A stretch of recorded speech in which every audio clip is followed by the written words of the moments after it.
semestinya para pendeta diperbolehkan menikah.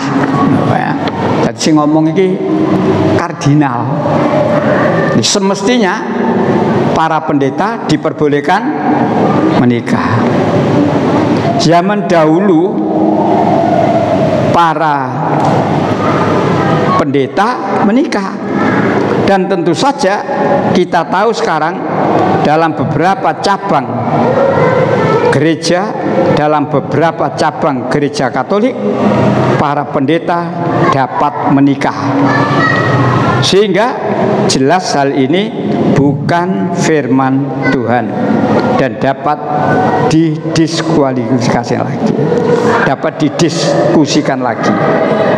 Ia juga yakin Yesus pun tidak menyatakan apakah para pendeta harus hidup selibat atau sebaiknya nikah.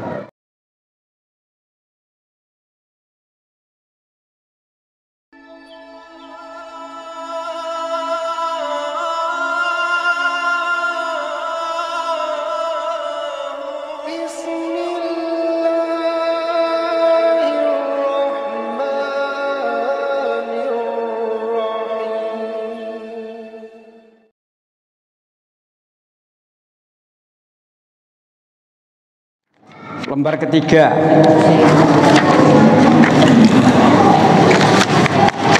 yang di bawah itu, yang tebel, mundur. Kardinal kontra selibat. Selibat ini kenapa? Mundur. Kardinal kontra selibat. Selibat ini kenapa? Bujang lapuk. Selibat itu tidak nikah seterusnya. Lah kardinal ini gak cocok dengan itu, gak kuat. Gampangannya gak kuat, dikongkon bujang sampai lapuk. Maka dia milih mundur. Nah itu ya.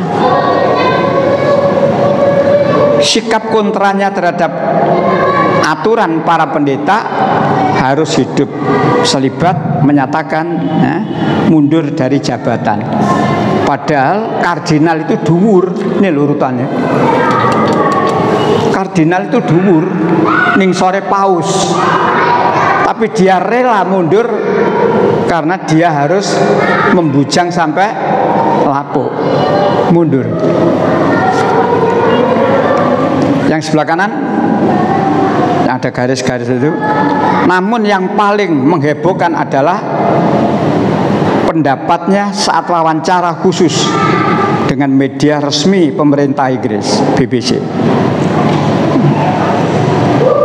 Brin mengatakan semestinya para pendeta diperbolehkan menikah. Jadi si ngomong ini kardinal. Semestinya para pendeta diperbolehkan menikah.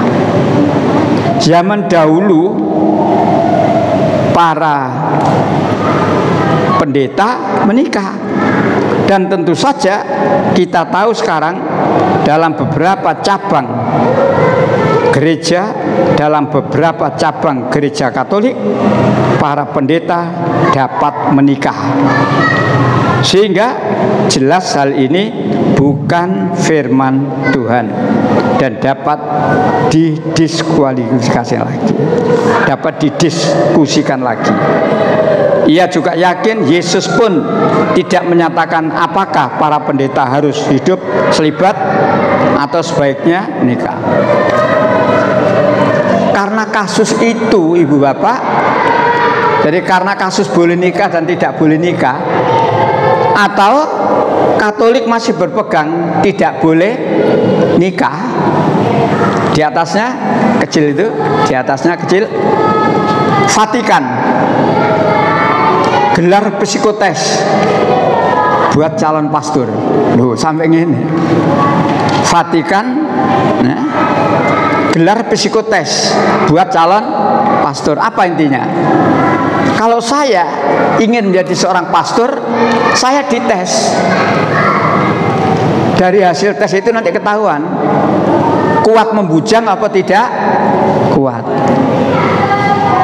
Sampai begitu. Karena banyaknya pastor, banyaknya uskup bahkan kardinal yang menikah. Jadi sampai diadakan psikotes. Menurut Quran jelas nikah itu perintah. Jadi nggak usah dites layak, enggak.